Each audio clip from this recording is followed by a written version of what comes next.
Today I am going to explain you about male reproductive organ, the structure of testis, TS of testis. Okay? तो आज के class में हम लोग TS of testis के बारे में पढ़ेंगे क्योंकि पिछले क्लास में हम लोग टेस्टिस के ओवरव्यू के बारे में पढ़े थे जो कि एक sac like structure means scrotum में पाया जाता है जो हमारे बॉडी के एक्स्ट्रा एब्डोमिनल कैविटी में होता है। डेल्टोस मसल उसको 2 डिग्री सेल्सियस कम करके स्पर्मेटोजेनेसिस के लिए इनिशिएट करता है या एक्टिव करता है जिसकी वजह से स्पर्मेटोजेनेसिस हो सके। तो आज हम लोग पढ़ेंगे टीएस ऑफ टेस्टिस। ठीक है, जैसा कि हम लोग ओवरव्यू में पढ़े थे, टेस्टिस में एक इनर लेयर थी, एक आउटर लेयर थी। यहां पे भी हमको टीएस में दोनों लेयर दिखाई दे रही है। पहली लेयर, फर्स्ट लेयर, ये जो लेयर दिखाई दे रही है इसको हम कहेंगे tunica albuginea. Tunica albuginea is the first layer present in the testis. Okay, अब देखिए जो ट्यूनिका एल्ब्यूजिना है ये क्या करता है, कुछ अंदर की ओर इनफोल्डिंग्स का फॉर्मेशन करता है। और इनफोल्डिंग्स देखिए, ये ध्यान दीजिए, ये जो इनफोल्डिंग्स आपको दिखाई दे रहा है ये इनफोल्डिंग्स, इस इनफोल्डिंग्स को हम लोग कहते हैं testicular septum. The infoldings which are formed by the tunica albuginea is termed as testicular septum.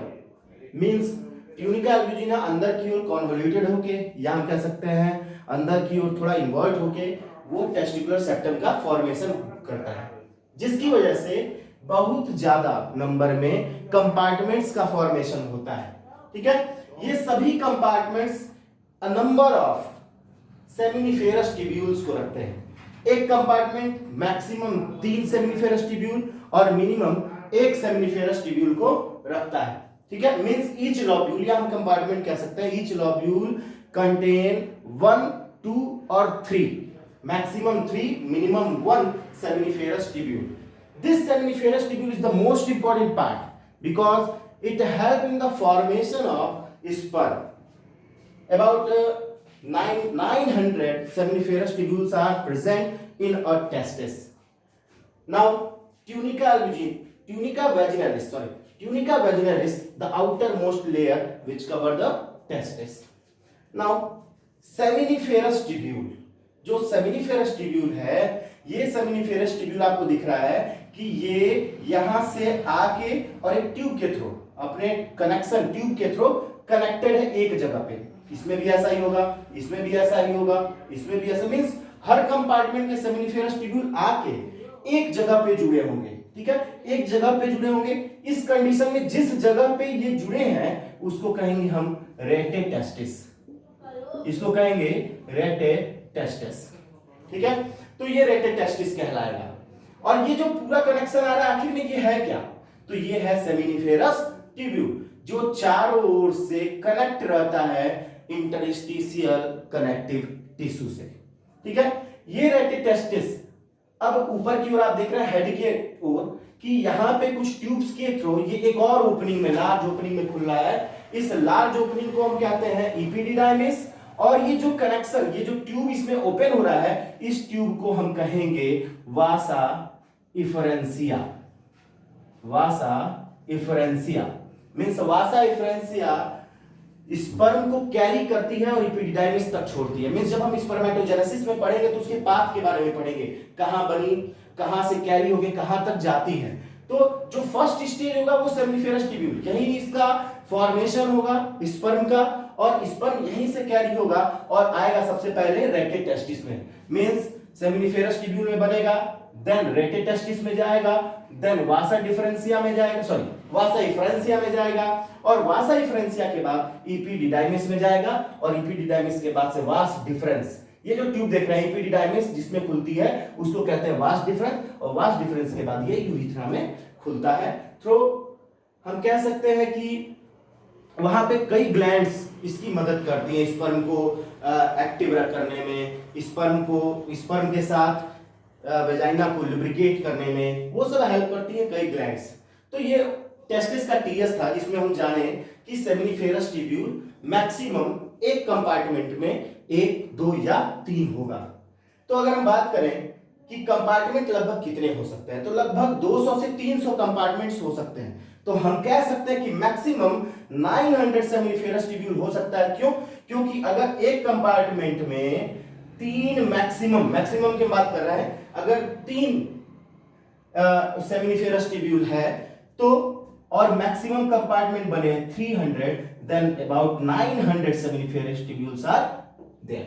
Okay, अब हम एक टीएस ले लेते हैं, हम इसका एक सेक्शन ले लेते हैं, इसका एक सेक्शन ले लेते हैं, सेमिनिफेरस ट्यूब्यूल का सेक्शन। ठीक है, सेमिनिफेरस ट्यूब्यूल के सेक्शन में आपको दिखाई दे रहा है कि तीन सेमिनिफेरस ट्यूब्यूल अरेंज है यहाँ पे। ठीक है, और ये कुछ अरेंजमेंट दिखाई दे रहा है आपको। इसमें आपको दिखाई देगा ये जो कनेक्शन हम बनाए हैं, चूंकि यहाँ पे हम बताया कि कनेक्टिव टिश्यू के थ्रू कनेक्ट होता है, इस कनेक्टिव टिश्यू को हम कहेंगे इंटरस्टिशियल कनेक्टिव टिश्यू। ठीक है, इंटरस्टिशियल कनेक्टिव टिश्यू के थ्रू ये सभी सेमिनिफेरस ट्यूब्यूल आपस में कनेक्टेड होती हैं। हम पहले इसकी बात करते हैं, सेमिनिफेरस ट्यूब्यूल के स्ट्रक्चर की।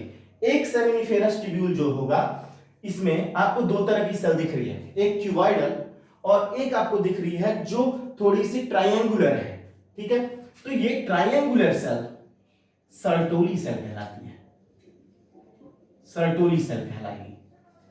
ठीक है, और ये जो क्यूबॉइडल सेल आपको दिख रही है ये कहलाएगी जर्म सेल। क्या कहलाएगी? Germ cell. ओके, तो Sertoli cell and germ cell, Sertoli cell और जर्म सेल थोड़ा सा डिफरेंस है, दोनों में काम क्या है, फंक्शन का डिफरेंस है। जर्म सेल नाम से क्लियर है, germ cell means it help in the formation of sperm by the process of spermatogenesis. Okay, means meiosis अगर होगा, मींस स्पर्मेटोजेनेसिस होगा, तो ये जर्म सेल ये स्पर्म में कन्वर्ट हो जाएगी। जो सर्टोली सेल है, ये सर्टोली सेल इस स्पर्म को नरिश करने का काम करती है। जब जर्म सेल स्पर्म को बना देगी तो ये इस ल्यूमेन में, इस कैविटी को कहते हैं ल्यूमेन, इस ल्यूमेन में रिलीज कर देगी उसको। रिलीज करने के बाद ये सर्टोली सेल के पास हो जाएगी और सर्टोली सेल उसको नरिश करता है। तो Sertoli cell help in the nourishment of sperm in the seminiferous tubule. अब हम बात करते हैं कि सर्टोली सेल को हम इसी केस में, चूंकि ये नरिशमेंट कर रहा है, तो नरिशमेंट का काम कर रहा है, इसलिए इसको हम कह सकते हैं कि ये एक तरह की नर्स सेल है। ठीक है, मींस इंटरस्टिशियल कनेक्टिव टिश्यू में ये लगे हुए हैं सेमिनिफेरस ट्यूब्यूल्स। सेमिनिफेरस ट्यूब्यूल्स के अंदर आपको एक ल्यूमेन कैविटी दिख रही है, ल्यूमेन, और एक आपको दिख रहा है कि स्ट्रक्चर जो कि ट्रायंगुलर है, इसको हम कहते हैं सर्टोली सेल, और क्यूबॉइडल सेल्स को कहेंगे जर्म सेल। जर्म सेल का काम है स्पर्म का formation by the process of spermatogenesis. ठीक है, तो एक जर्म सेल से 4 स्पर्म बनते हैं। दूसरी चीज, सर्टोली सेल का काम होता है उस स्पर्म का नरिशमेंट। जब स्पर्म बन जाता है, स्पर्म बनने के बाद से ल्यूमेन में आएगा, ल्यूमेन में आने के बाद से वो सर्टोली सेल से नरिश होके और वहां से रिलीज होता है। तो नर्स सेल का काम करती है सर्टोली सेल, तो हम लोग सर्टोली सेल को नर्स सेल के नाम से भी जानते हैं। दूसरा, इस चीज की हम बात करते हैं, कुछ स्ट्रक्चर आपको दिख रहे हैं, तो इंटरस्टिशियल कनेक्टिव टिश्यू में कुछ इंटरस्टिशियल सेल्स पाई जाती हैं जिनको हम कहते हैं लेडिक सेल। लेडिक सेल, ये Leydig cells most important hormone का फॉर्मेशन करती है। ये Leydig cell most important hormone का फॉर्मेशन करती है, नोन एज टेस्टोस्टेरोन। ठीक है, मींस ये लेडिक सेल का काम है टेस्टोस्टेरोन का फॉर्मेशन, मींस एंड्रोजन का फॉर्मेशन। तो हम कह सकते हैं कि ये Leydig cell, the most important function of Leydig cell is that कि ये हार्मोन को फॉर्म करेगी जो कि ह्यूमंस में, मेल्स में प्यूबर्टी को कॉज करती है। ठीक है, तो ओवरऑल स्ट्रक्चर में मेल रिप्रोडक्टिव ऑर्गन में हम इतना जाने कि टेस्टिस का स्ट्रक्चर क्या होता है, सेमिनिफेरस ट्यूब्यूल का स्ट्रक्चर क्या होता है। अब इसके बाद हम ओवरऑल स्ट्रक्चर में पेनिस का स्ट्रक्चर, यूरिथ्रा का स्ट्रक्चर, एपिडिडाइमिस का स्ट्रक्चर और भी जितने भी पार्ट्स हैं इसके बारे में पढ़ेंगे। अगर हम और भी बात करें इसमें, तो स्पर्मेटोजेनेसिस के बारे में भी इसी चैप्टर में हमको पढ़ना है। ठीक है, तो नेक्स्ट टॉपिक अगले लेक्चर में। Thank you.